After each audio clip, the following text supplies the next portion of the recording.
जय हिंद दोस्तों स्वागत है हमारे चैनल विद्या स्टडी क्लासेस में। आज की इस वीडियो में हम लेकर आए हैं कक्षा 9 वालों के लिए विषय सामाजिक विज्ञान का पेपर, ठीक है ना, जो कि वार्षिक परीक्षा 2025 के लिए बहुत ही इंपॉर्टेंट है, ठीक ना। कोड है इसका AIX सामाजिक विज्ञान, ठीक ना। और इस वीडियो के अंत में मैं आपको तुक्का लगाने की एक ऐसी निंजा ट्रिक बताऊँगा जिसमें से आपका जो है कहीं ना कहीं 90% चांस रहेगा कि आपका सही होगा, ठीक ना। पर अभी नहीं बताऊंगा, वीडियो के बीच में बताऊंगा, ठीक है ना, नहीं तो आप लोग कदर नहीं करोगे उस ट्रिक की। तो देखिए यहाँ पास हमारा पहला नंबर प्रश्न क्या कह रहा है कि फ्रांसीसी क्रांति कब हुई थी, ठीक ना। तो कब हुई थी, तो यहाँ पास इसका ऑप्शन नंबर बी सही हो जाएगा। 1789 ईस्वी में आपका सही हो जाएगा, ठीक ना। फिर यहाँ पास आपका दूसरा नंबर प्रश्न है, लेनिन में ब्रेस्ट लिटोवस्क की संधि 1918 किस राष्ट्र के साथ की थी, ठीक है ना। किस राष्ट्र के साथ की थी, इटली के साथ या जर्मनी के साथ या फ्रांस के साथ या इंग्लैंड के साथ। तो ऑप्शन नंबर बी सही हो जाएगा, जर्मनी के साथ, ठीक है ना। फिर यहाँ पास आपका तीसरा नंबर प्रश्न क्या कह रहा है, हिटलर जर्मनी का चांसलर कब बना, 30 जनवरी 1929 को, 28 फरवरी 1929 को, या 30 जनवरी 1929 को, या 3 मार्च 1929 को। तो इसका ऑप्शन नंबर सी सही हो जाएगा, 30 जनवरी 1929 को, ठीक ना। फिर यहाँ पास आपका चौथा नंबर प्रश्न क्या कह रहा है कि भारतीय वन सेवा इंडियन फॉरेस्ट सर्विस का गठन कब किया गया, तो 1850 में या 1853 में या 1860 में या 1864 में। तो आपका ऑप्शन नंबर डी सही हो जाएगा, 1864 में, ठीक है ना। चलिए नेक्स्ट पेज देखते हैं। और इसके जितने भी क्वेश्चन हैं सब बहुत ही इंपॉर्टेंट है, ठीक है ना। और आपके एग्ज़ाम में ऐसे ही पेपर आने वाला है, ठीक है ना। तो एक बार एग्ज़ाम से पहले ये वीडियो जरूर देख लेना पूरी अंत तक। यहाँ पास पाँचवा नंबर प्रश्न है, महाराष्ट्र की मुख्य चरवाहा जाति थी, शेरपा, धंगर, बंजारा या भोटिया। तो महाराष्ट्र की मुख्य चरवाहा जाति क्या थी, धंगर। आपका ऑप्शन नंबर बी सही हो जाएगा, ठीक है ना। फिर यहाँ पर 6 नंबर है, भारत का मानक यमोत्तर माना गया है। यमोत्तर का मतलब जो जहाँ से जो है पूरा समय देखा जाता है भारत का, ठीक है ना, मिर्ज़ापुर में बना है। तो वो 82 डिग्री 30 मिनट पर बना है, ठीक है ना। ऑप्शन नंबर सी आपका सही हो जाएगा, ठीक है ना। फिर यहाँ पास आपका 7वां नंबर प्रश्न है, हिमालय का सबसे ऊंचा पर्वत शिखर कौन सा है। तो हिमालय, माउंट एवरेस्ट, कंचनजंगा या नीलगिरी या नंगा पर्वत। तो देखिए हिमालय का सबसे ऊंचा पर्वत है, क्या है, माउंट एवरेस्ट। कहाँ है स्थित है ये, नेपाल में, ठीक है ना। फिर यहाँ पास आपका 8वां नंबर प्रश्न क्या कह रहा है कि गंगा की सबसे बड़ी सहायक नदी कौन सी है। तो गंगा की सबसे बड़ी सहायक नदी है गोदावरी या गंडक या महानदी या यमुना। तो यमुना नदी जो है सबसे बड़ी नदी है, ठीक ना। फिर 9 नंबर प्रश्न है, भारत की जलवायु को कहा जाता है, क्या कहा गया है, मानसूनी जलवायु, गर्म जलवायु या ठंडी जलवायु या शुष्क जलवायु। तो इसका ऑप्शन नंबर ए सही हो जाएगा, मानसूनी जलवायु, ठीक ना। फिर 10 नंबर प्रश्न क्या कह रहा है कि कौन सा वृक्ष शंकुधारी है, सिल्वर फर या देवदार या चीड़ या ये सभी। तो यहाँ पास इसका ऑप्शन देखिए, सिल्वर फर भी शंकुधारी होता है, देवदार भी, चीड़ भी। तो मैं ये ट्रिक बता रहा था आपको कि जब भी ये सभी या उपयुक्त सभी वाला कोई भी विकल्प आए तो आप लोग ज़्यादातर अगर तुक्का लगाना चाहते हैं तो ये सभी में लगाना, ठीक है ना, क्योंकि ये सभी ही ज़्यादातर सही होता है, या उपयुक्त सभी, ठीक ना।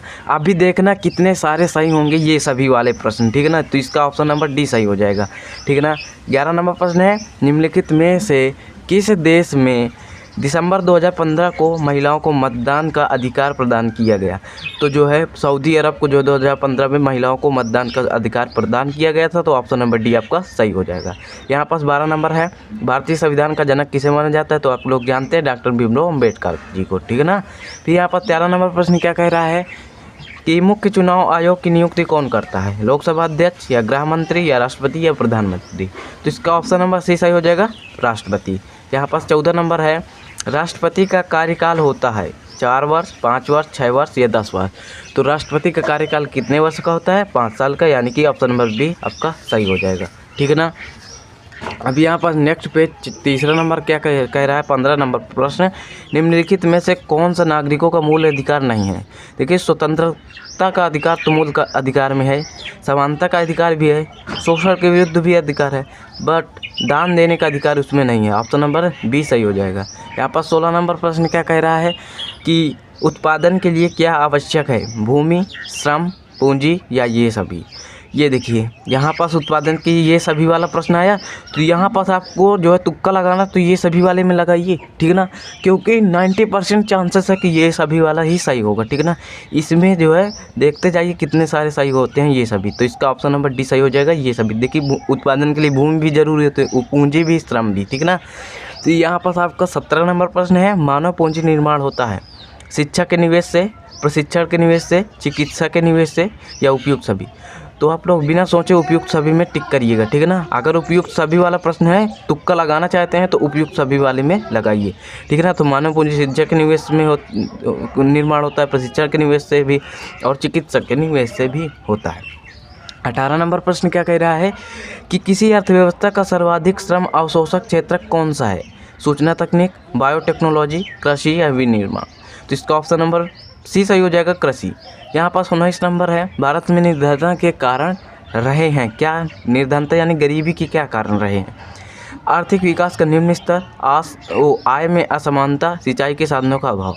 तो देखिए उपयुक्त सभी भी दिया गया है, ऑप्शन नंबर डी आप लोग क्लिक कर दीजिए, ठीक है ना, यही आपका सही हो जाएगा। यहाँ पास 20 नंबर है, बंगाल के अकाल में लगभग कितने लोग मारे गए थे? तो जो बंगाल का अकाल हुआ था उसमें लगभग 30 लाख लोग मारे गए थे, ऑप्शन नंबर बी सही हो जाएगा, 30 लाख लोग, ठीक है ना, यही आपका सही हो जाएगा। अब यहाँ पास 20 बहुकल्पी प्रश्न आप लोगों के होते हैं कंप्लीट। देखते हैं खंड व वर्णात्मक प्रश्न नंबर 1। निम्न प्रश्नों के उत्तर प्रत्येक 80 शब्दों के अंतर्गत देना है, ठीक है ना। पहला नंबर है, 21 नंबर है, रूस में सन 1905 की क्रांतिकारी उथल पुथल क्यों पैदा हुई थी? 4 नंबर का प्रश्न है, ये नहीं आ रहा तो अथवा में दिया गया है, वाइमर गणराज्य के सामने क्या समस्याएं थी?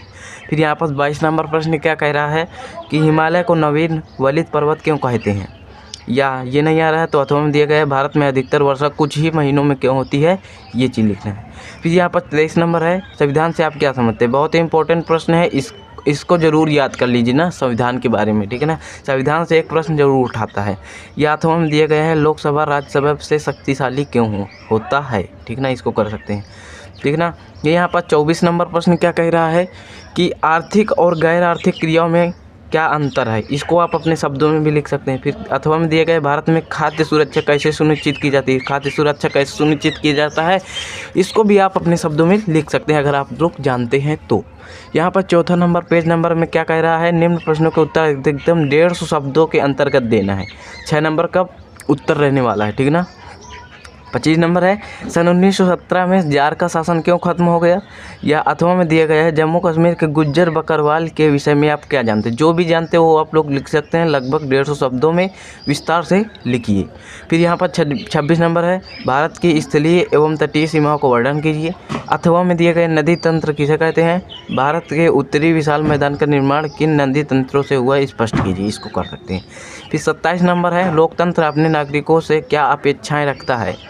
फिर अथवा में दिया गया है, भारत में आधुनिक मतदान प्रणाली का संक्षेप में वर्णन कीजिए। आधुनिक मतदान प्रणाली वो जो वोटिंग सिस्टम होता है वो आप लोग ईवीएम के बारे में पूरा लिख सकते हैं, ठीक है ना इसमें। फिर 28 नंबर है, उत्पादन किसे कहते हैं? उत्पादन के विभिन्न साधनों को समझाएं, ठीक है ना। 6 नंबर का प्रश्न रहने वाला है, अथवा में दी गया है, भारत में निर्धनता के प्रमुख कारणों को लिखिए, ठीक है ना। तो यहाँ पास आपका कंप्लीट होता है। अगर यहाँ तक आप लोग आ गए हैं तो वीडियो को लाइक करके चैनल को सब्सक्राइब जरूर करिएगा, ठीक है ना। अब मानचित्र संबंधी प्रश्न आता है, तो मानचित्र संबंधी जब प्रश्न आएगा तो आप लोगों को मिलेगा कुछ ऐसा, जो है क्या मिलेगा, मानचित्र, ठीक है ना। इसमें भारत का नक्शा बना रहेगा और इधर जो है पीछे आपका जो है क्या रहेगा, विश्व का नक्शा। यहाँ पास आप लोग को अनुक्रमांक, कक्षा, वर्ग डाल देंगे और यहाँ पास आपकी सिग्नेचर होगी, ठीक है ना। देखिए मैं आपको पूरा दिखाई दे रहा हूँ, ठीक है ना, ऐसा आप देख सकते हैं। तो आप लोग इसको भरना सीख लेना है पहले से पहले। यहाँ पास पहला नंबर है, बोर्ड डाक अथवा पेरिस, जहाँ भी है उसका नाम लिख के जो है दर्शा सकते हैं। मित्र शक्ति में सम्मिलित किसी एक देश का नाम, किसी एक तटस्थ देश का नाम। फिर है चौथा नंबर, धुरी शक्ति का सहयोग देने वाला है किसी एक राष्ट्र का नाम, या बाल्टिक सागर अथवा भूमध्य सागर, ठीक है ना। फिर यहाँ पास खा नंबर है, निम्नलिखित स्थानों को भारत के दिए गए रेखा मानचित्र में चिन्ह द्वारा नाम दर्शाइए, नाम सहित दर्शाइए। क्या नंदा देवी अथवा अनाई मुंदी इस चिन्ह द्वारा दर्शाना है? बंगाल की खाड़ी अथवा अरब सागर इस चिन्ह द्वारा दर्शाना है। फिर है तीसरा, नर्मदा तथा ताप्ती नदी इस चिन्ह द्वारा दर्शाना है। फिर चौथा है, 400 सेंटीमीटर से अधिक वर्षा वाले क्षेत्र को इस चिन्ह द्वारा दर्शाना है। 400 सेंटीमीटर से अधिक वर्षा जहाँ होती है तो उसको इस चिन्ह द्वारा दर्शा देना। फिर पाँचवा है भारत की मानक अक्षांश रेखा को इस चिन्ह द्वारा आपको दर्शाना है, ठीक ना।